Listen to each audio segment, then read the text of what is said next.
Hello दोस्तों। तो last episode में मैं देखा था टीना और ययून सारे सोल्जर्स को हरा दिया था। ये देखकर वो सोड वाला बंदा चिल्लाते हुए कहता है, नामुमकिन है, ऐसा कैसे सकता है, ये तो नामुमकिन है। तुम लोगों ने सच में मेरे सारे सोल्जर्स को जान से मार दिया। लगता है कि मैं तुम लोगों को अंडर एस्टिमेट कर दिया। कोई बात नहीं, अब मैं खुद तुम्हें अपने हाथों से जान से मारूंगा, इसलिए मरने के लिए तैयार हो जाओ। और वो सोड वाला बंदा अपनी सोड के साथ उन दोनों के ऊपर हमला कर देता है। ये देखकर टीना अपने और यूएन के सामने एक शील्ड बना लेती है, लेकिन वो बंदा काफी ज्यादा पावरफुल होता है, इसलिए टीना की शील्ड उसे रोक नहीं पाती और टीना की शील्ड टूट जाती है। और शील्ड की टूटने की वजह से वो हमला सीधा जाके उन दोनों से टकराता है, जिससे वो दोनों थोड़ी इंजर्ड हो जाती हैं। यही उनके 30 ये तो काफी ज्यादा पावरफुल है। अब हमें क्या करना चाहिए? क्या हम यहाँ से भाग जाएं? टीना मन में सोच रही होती है। आखिर इस बंदे ने अपने हाथ में जो वेपन पड़ रखा है वो किस तरह का वेपन है? मास्टर हमें जो ट्रेजर देते हैं ये वेपन तो उनसे भी ज्यादा पावरफुल लग रहा है। फिर वो बंदा दोबारा से उन दोनों के ऊपर हमला करता है और हंसते हुए कहता है, तुम लोग मेरा मुकाबला नहीं कर सकते, इसलिए मर जाओ। लेकिन तभी जांग बीच में आके उन दोनों लड़कियों को बचा लेता है और हंसते हुए कहता है, मेरी अच्छी डिसाइपल्स, तुमने काफी अच्छा काम किया, मैं तुमसे काफी ज्यादा खुश हूँ। मुझे काफी ज्यादा प्राउड है कि तुम मेरी डिसाइपल्स हो और अब तुम्हें और कुछ भी करने की जरूरत नहीं है। अब तुम जाके आराम कर सकती हो, इसके आगे सब कुछ मैं खुद संभाल लूंगा। जांग को देखकर उसकी दोनों डिसाइपल्स काफी ज्यादा खुश हो जाती हैं। अपने हमले के बाद भी उन लोगों को बिल्कुल ठीक ठाक देखकर सोड वाला बंदा हैरान हो जाता है और चिल्लाते हुए कहता है, क्या तुम लोग अभी भी जिंदा हो? लेकिन तुम लोगों को तो अब तक मर जाना चाहिए था। जांग अपनी पावर रिलीज करते हुए कहता है, हे तूने मेरी डिसाइपल्स को चोट पहुंचाने की कोशिश की है, जो कि एक बहुत बड़ा क्राइम है, इसलिए अब तुझे इसकी सजा मिलेगी। वो तेरी सजा है कि तुझे इसकी कीमत अपनी जान देके चुकानी पड़ेगी। ये सुनकर सोड वाला बंदा चिल्लाते हुए कहता है, क्या तूने अभी मुझसे क्या कहा? तेरी हिम्मत कैसी मुझे धमकी देने की? तेरी जैसा ही बेकार बंदा जो कि लड़कियों के पीछे छुपता है वो मुझे मारने की धमकी दे रहा है। और वो सोड वाला बंदा जांग के ऊपर भी हमला करते हुए कहता है, ठीक है तो फिर देखते हैं कि आखिर कौन मरने वाला है। और वो सोड वाला बंदा जांग के ऊपर अपनी स्वॉर्ड से हमला कर देता है, लेकिन जांग उसके हमले को डॉज कर देता है। सोड वाला बंदा कहता है, तुम्हें सच में लगता है कि तुम अपनी इस बेकार सी स्पीड के साथ मेरा मुकाबला कर सकते हो? तुम अभी भी काफी ज्यादा यंग हो, इसलिए तुम मेरा मुकाबला कभी नहीं कर सकते हो। और वो बंदा जांग के पीछे आके पीछे से जांग के ऊपर हमला करता है। ये देखकर उसकी दोनों डिसाइपल्स घबरा जाती हैं और चिल्लाती हुए कहती है, मास्टर ध्यान से, वो आपके पीछे है। लेकिन उस बंदे के हमले के बाद भी जांग को कुछ नहीं होता है। उल्टा जब वो बंदा जांग के ऊपर हमला करता है तो उस बंदे को ही चोट लग जाती है,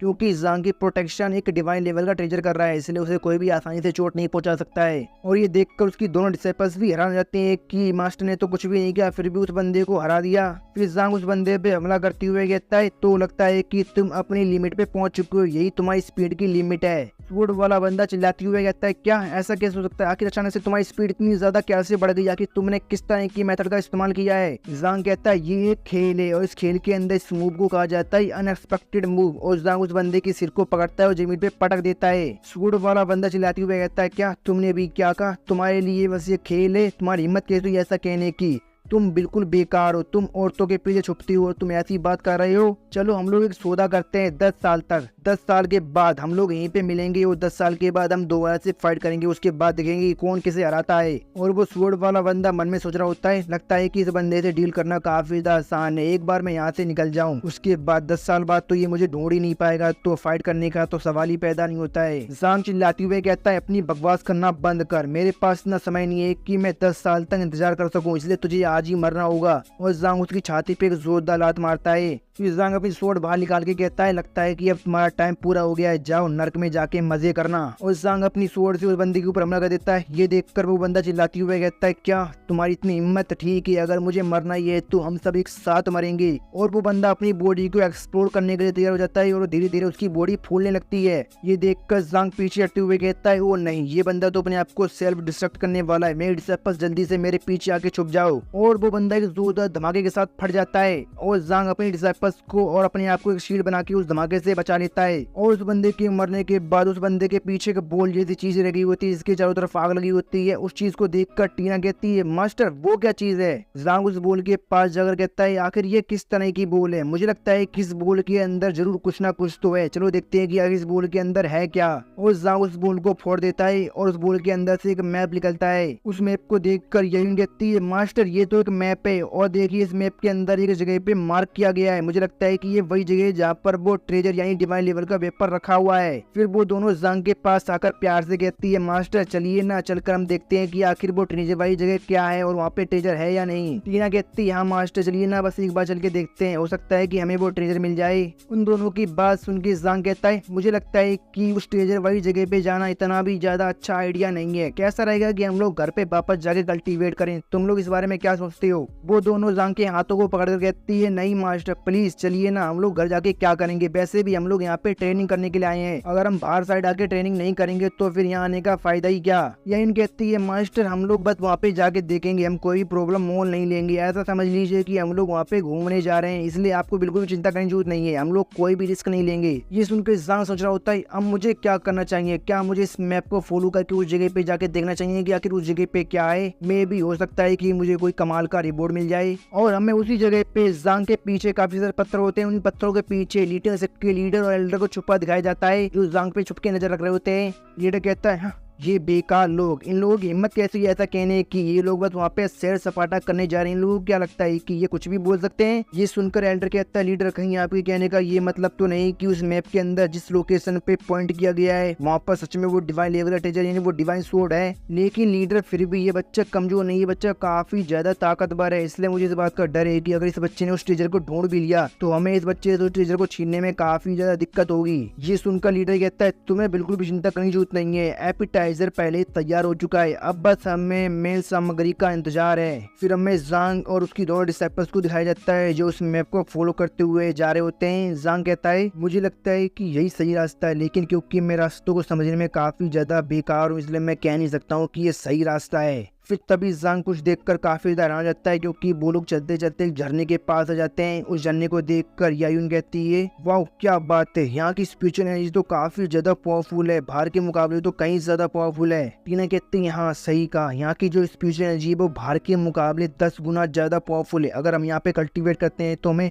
बाहर के मुकाबले 10 गुना ज्यादा फायदा होगा। जांग उस मैप को देखते हुए कहता है, अगर ऐसी बात है तो फिर ठीक है, फिर हम अभी के लिए कुछ देर के लिए उस जगह को भूल जाते हैं जहाँ पर वो ट्रेजर है, हम उस जगह पे बाद में चले जाएंगे, पहले हम लोग यहाँ पे मजे करते हैं। फिर जांग अपनी डिसाइपल्स की तरफ देख कर कहता है, डिसाइपल्स तुम्हें क्या लगता है कि हमें यहाँ पे कल्टीवेट करना चाहिए? लेकिन जांग जैसे अपनी डिसाइपल्स की तरफ देखता है वो काफी ज्यादा हैरान हो जाता है और उसकी नोज भी ब्लीड होने लगती है, क्योंकि उसकी डिसाइपल्स ने तो अपने कपड़े उतारना भी शुरू कर दिए थे उस पूल में अपने आप को कल्टीवेट करने के लिए। टीना कहती है, कल्टीवेशन से आपका क्या मतलब है मास्टर? बिल्कुल हम लोग यहाँ पे कल्टीवेट करेंगे। मास्टर क्या आप हमें ज्वाइन नहीं करने वाले यहाँ पे कल्टीवेशन में? चलिए साथ में मिलकर इस पूल के अंदर कल्टीवेट करते हैं। लेकिन कहती, हाँ मास्टर जल्दी से आइए, हम लोग साथ में इस पूल के अंदर कल्टीवेट करेंगे। इस पूल की स्पिरिचुअल एनर्जी काफी ज्यादा पावरफुल है, इस पूल की spiritual energy jade maiden heart sutra की तरह ही है, इससे भी हमें काफी ज्यादा फायदा होगा, चलिए इसलिए साथ में कल्टीवेट करते हैं। फिर से उन लोगों की बातें सुन के जांग को पिछले वाले टाइम की याद आ जाती है जब उन लोगों ने साथ में कल्टीवेट किया था, और जांग चिल्लाती हुए कहता है, नहीं नहीं तुम लोग पहले जाके कल्टीवेट कर लो, मैं बाद में कल्टीवेट करूंगा, तब तक मैं यहाँ पे आराम करता हूँ। और जांग सोचा होता है इस पूल की स्पिरिचुअल एनर्जी सच में काफी ज्यादा पावरफुल है, इसलिए मुझे पूरा यकीन है कि इस पूल की स्पिरिचुअल एनर्जी मेरी डिसाइपल्स की कल्टीवेशन को काफी तेजी से बढ़ाएगी, और अगर मेरी डिसाइपल्स कल्टीवेट करेंगी और खुद को ब्रेक थ्रू करेंगी तो मेरी कल्टीवेशन तो खुद ब खुद बढ़ जाएगी, क्योंकि वो जितना ज्यादा कल्टीवेट करेंगी मुझे उतना ही ज्यादा फीडबैक मिलेगा। और मुझे लगता है कि इस बार की कल्टीवेशन का फीडबैक कम से कम 100 टाइम तो जरूर होगा। और मुझे अभी से अपनी मेडियंस के अंदर स्पिरिचुअल एनर्जी महसूस हो रही है, सच में काफी ज्यादा कमाल की फीलिंग है। फिर जांग के पास सिस्टम की तरफ से एक नोटिफिकेशन आती है, उसमें लिखा होता है होस्ट आपके डिसाइपल्स खुद को कल्टीवेट कर रही हैं, इसीलिए उनकी जो कल्टीवेशन है उसका फीडबैक आपको कल्टीवेशन के तौर पे दिया जा रहा है और आपके भी लेवल को बढ़ाया जा रहा है। जांग कहता है, ओ ये तो काफी जल्दी होने लग गया, चलो देखते हैं कि इस बार जो फीडबैक वापस आने की स्पीड है वो कितनी ज्यादा है। लेकिन तभी अचानक से जांग की तरफ एक काफी तेजी से नाइफ उड़ते हुए आता है। उस नाइफ को देखकर जांग हैरान हो जाता है, लेकिन जांग उस नाइफ को रोक लेता है और कहता है, डैम, अगर मेरी बॉडी के आसपास ये गोल्डन लाइट नहीं होती तो समंदर के अंदर जो एक आंख वाले पायरेट्स होते हैं मैं भी उनकी तरह ही एक आंख वाला बन जाता और मेरी दूसरी आंख फूट जाती। लेकिन आखिर ये बेकार सी ट्रिक मेरे साथ किसने चली, आखिर किसकी इतनी हिम्मत? वो जांग की बात सुनकर वहीं पे एक पत्थर के पीछे छुपा हुआ लीडर का एंडर कहता है, क्या एक आंख वाली डेरे, आखिर इसने अभी क्या कहा? एक आंख वाली डेरे से इसका क्या मतलब है? क्या ये हमारी इंसल्ट कर रहा है? लीडर कहता है नहीं, मुझे लगता है कि उसने जिस डैम शब्द का इस्तेमाल किया है वो शब्द एक अच्छा शब्द नहीं है और वो हमारी बेइज्जती कर रहा है। फिर जांग उन दोनों तरफ पॉइंट करके कहता है तो लगता है कि अब तुम्हारी सारी नई ट्रिक्स खत्म हो गई है, क्या तुम्हारे पास और कोई नई ट्रिक्स है मुझ पे इस्तेमाल करने के लिए? तो कर लो। जांग की बात सुनकर लीडर और एंडर हैरान हो जाते हैं और चिल्लाते हुए कहते हैं क्या तुम्हें इस बारे में पहले से ही पता था? जांग कहता है बिल्कुल, मैंने तो तुम लोगों को तभी नोटिस कर लिया था जब मैंने रात को उस दिन उस फॉर्मेशन को तोड़ा था जो तुमने मुझे मारने के लिए बनाई थी। लीडर कहता है ओ अच्छा, ऐसी बात है क्या? अगर तुम्हें हमारे बारे में पहले ही पता था तो तुम आखिर इंतजार किस बात का कर रहे थे? तुमने हमें एक्सपोज क्यों नहीं किया? ये सुनकर जांग कुछ देर सोचता है, फिर कहता है वो इसलिए क्योंकि मैं तुम्हारे साथ खेलना चाहता था। मुझे तुम्हारे साथ खेलने में काफी ज्यादा मजा आ रहा था और मैं देखना चाहता था कि तुम्हारे पास और कौन कौन सी ट्रिक्स हैं जो तुम मुझे पर इस्तेमाल कर सकते हो। जांग की बात सुनकर एल्डर चिल्लाते हुए कहता है लीडर आपने सुना इसने क्या कहा? ये हमारे साथ खेल रहा था, इससे हम खिलौने लगते हैं। लीडर चिल्लाते हुए कहता है हाँ मुझे पता है, मुझे हर चीज मत बताओ, लेकिन इसकी हिम्मत कैसी है ऐसा कहने की? शायद इसे पता नहीं है एब्सोल्यूट पावर के आगे सब कुछ बेकार होता है, इसे आज मैं जिंदा नहीं छोड़ने वाला। इसकी हिम्मत कैसी है ऐसा कहने की? जांग कहता है ओहो एब्सोल्यूट पावर, आओ आओ दिखाओ मुझे अपनी एब्सोल्यूट पावर, मैं भी देखूं तुम्हारी एब्सोल्यूट पावर कैसी है। ये सुनकर लीडर को काफी ज्यादा गुस्सा आ जाता है और वो जांग पे हमला कर देता है और चिल्लाते हुए कहता है तू काफी ज्यादा घमंडी है, तुझे पता नहीं है कि तेरी ताकत कितनी है और मेरी ताकत कितनी है। आज मैं तुझे अपनी ताकत से खत्म कर दूंगा, आज तो तू मरेगा कमजोर इंसान। एल्डर चिल्लाते हुए कहता है हाँ लीडर बिल्कुल सही कहा आपने, जल्दी से इसे मार दीजिए, उसके बाद मैं इससे उस मैप को ले लूंगा जिसके अंदर वो लोकेशन पॉइंट है जहाँ पर वो ट्रेजर है। और लीडर जांग के ऊपर हमला कर देता है लेकिन जांग उस हमले को डोज कर देता है। तभी पीछे से एल्डर जांग के ऊपर हमला करता है लेकिन जांग उस हमले को भी डोज कर देता है और एल्डर के हाथ को पकड़ लेता है और उससे कहता है ओ तो तुम्हें वो मैप चाहिए है ना, ठीक है तो फिर मैं देता हूँ तुम्हें वो मैप। और जांग उसके पेट में जोरदार पंच मारता है जिससे उसकी जान उसके मुंह में आ जाती है और वो उड़ते हुए पीछे जाके गिरता है। ये देखकर लीडर को काफी ज्यादा गुस्सा आता है और वो चिल्लाते हुए कहता है तेरी हिम्मत कैसी हुई मेरे एल्डर के साथ ऐसा करने की? मैं अपनी स्पीड सोल के बदले में यहाँ पर हेवनली थंडर को समन करने वाला हूँ जो तुझे जान से मारेगी। और लीडर वहाँ पे 9 डिवाइन थंडर को समन करता है और लीडर उस 9 डिवाइन थंडर से जांग के ऊपर हमला कर देता है लेकिन जांग उस 9 डिवाइन थंडर को अपने हाथ से पकड़ लेता है और उससे कहता है क्या तुम बस इतना ही कर सकते हो? ये देखकर कि जांग ने अपने हाथ से डिवाइन थंडर को पकड़ लिया है, लीडर पूरा शॉक हो जाता है। वो चिल्लाते हुए कहता है क्या क्या ऐसा कैसे सकता है? ये तो डिवाइन थंडर फिर आगे तुम उसे कैसे पकड़ सकते हो? जांग कहता है ओ अच्छा ऐसी बात है क्या? लगता है कि तुम्हें थंडर काफी ज्यादा पसंद है, ठीक है तो फिर तुम अपनी थंडर अपने पास ही रखो। और जांग उस 9 डिवाइन थंडर को उस लीडर की तरफ ही फेंक देता है और वो 9 डिवाइन थंडर सीधा जाके लीडर से टकराती है जिससे लीडर काफी ज्यादा घायल हो जाता है और दूर जाके गिरता है। फिर लीडर अपने पास से तिरस्मन निकाल के चिल्लाते हुए कहता है लड़के अब तूने मेरे पास और कोई भी चॉइस नहीं छोड़ी है, इसीलिए अब मैं अपनी सीक्रेट टेक्निक का इस्तेमाल करूंगा जो तुझे क्रश करके रख देगी। मैं अपनी सीक्रेट टेक्निक यानी थंडर तिलिस्मन की मदद से अपने आप को काफी जल्दी ब्रेक थ्रू कर सकता हूँ, उसके बाद मैं तुझे जान से मार दूंगा। जांग कहता है ओ सच में ऐसा है क्या? तू ऐसा कर सकता है? लीडर हंसते हुए कहता है बिल्कुल मैं ऐसा कर सकता हूँ, मैं इस तिलिस्मन की मदद से अपने आप को काफी जल्दी ब्रेक थ्रू कर सकता हूँ और मैं ये करूंगा और मैं ये करने वाला हूँ। और लीडर खुद को ब्रेक थ्रू करने लगता है। ये देखकर जांग कहता है ओह चलो ठीक है फिर देखते हैं कि आज किसका ब्रेक थ्रू ज्यादा पावरफुल होता है, अब मैं भी खुद को ब्रेक थ्रू करूंगा। और जांग को अपने डिसाइपल्स की तरफ से कल्टीवेशन की जो फीडबैक मिली थी जांग उसका इस्तेमाल करने लगता है अपने आप को ब्रेक थ्रू करने के लिए। और इस बार जांग के पास कल्टीवेशन वापस आने की स्पीड 10,000 टाइम होती है, सबसे ज्यादा कल्टीवेशन। और जांग भी अपने आप को ब्रेक थ्रू करने लगता है और उसका ब्रेक थ्रू काफी ज्यादा पावरफुल होता है, इसकी वजह से उसकी बॉडी के आसपास से काफी पावरफुल एनर्जी निकलने लगती है। ये देखकर लीडर भी शॉक हो जाता है और चिल्लाते हुए कहता है क्या ऐसा लगता है ये नामुमकिन है, तू भी अपने आप को ब्रेक थ्रू कर रहा है लेकिन तू ऐसा कैसे कर सकता है? तेरे पास तो ऐसा कोई भी तिलिस्मन नहीं है इसकी मदद से तू जल्दी से खुद को ब्रेक थ्रू कर सके। पीछे पड़ा हुआ एल्डर भी कांपती हुई आवाज में कहता है सब खत्म हो गया,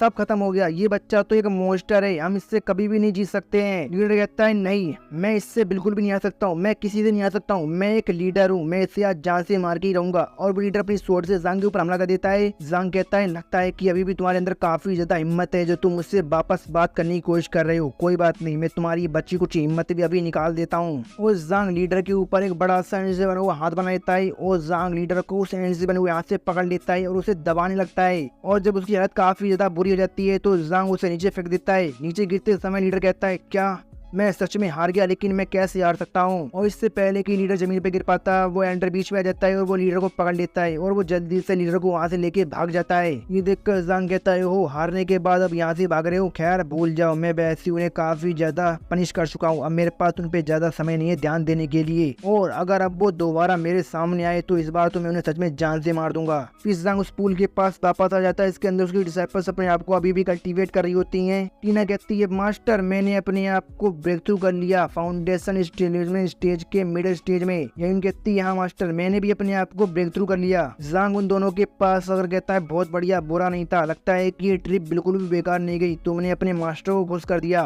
फिर ज़ांग उन दोनों से कहता है, अब जल्दी से अपने कपड़े पहन लो, फिर हम आगे सफर पे निकलेंगे। फिर शिप और हमें डिवाइन टेम्पल के अंदर एक दूसरी जगह का सीन दिखाई देता है, जहाँ पर ब्लैक स्टार सेक्ट का वो बंदा और उसके साथी आगे होते हैं। ब्लैक स्टार सेक्ट का बंदा कहता है, हम लोग इस थंडर टेम्पल के 6 लेवल पर आ चुके हैं, सभी लोग यहाँ पर अच्छे से ध्यान से देखो सब कुछ, किसी भी चीज को मिस मत करना, मुझे लगता है कि वो डिवाइन लेवल का ट्रेजर यानी वो डिवाइन सोर्ड ही कहीं पर होगी। ये सुनकर उसके लोग कहता है, ठीक है एल्डर हम समझ गए। तभी उन तीनों के पीछे से कोई चीज काफी स्पीड से जाती है। ये महसूस करके एल्डर कहता है, हाँ ये क्या था। उसके लोग कहते हैं, एल्डर क्या हुआ, क्या यहाँ पे कुछ गलत है। एल्डर कहता है, यहाँ पर कोई तो था जो अभी हमारे पीछे से गया।